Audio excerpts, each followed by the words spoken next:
তোমার একটা লক্ষ্য স্থির করতে হবে। আমি একটা লক্ষ্য রাখছি, দূর লক্ষ্য।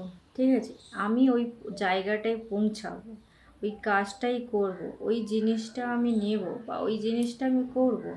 যে লক্ষ্যটা রাখছো সেটাই তুমি যেন স্থির থাকে, মনটা যেন ওই দিকেই থাকে।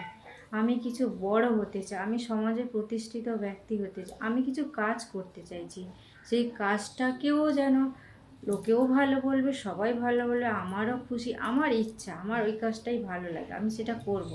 তবে করেই যাও। ঠিক আছে, কারোর সাথে বেশি আলোচনা করো না, যেন পরচর্চার পদে যেন পড়ে যেও না।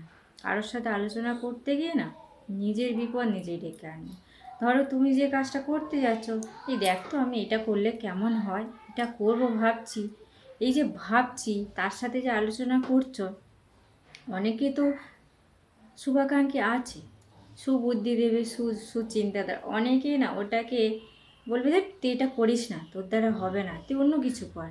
কিন্তু তুমি যেটা মনে মনে চিন্তাধারায় আছো, আমি ওটাকে ভালোবাসি, আমি ওটাকে ভালো করব, ভালো ভাবছি, কিন্তু ও খারাপ বললো, নিশ্চয়ই আমার দ্বারা হবে না, আমি তাহলে করবো না।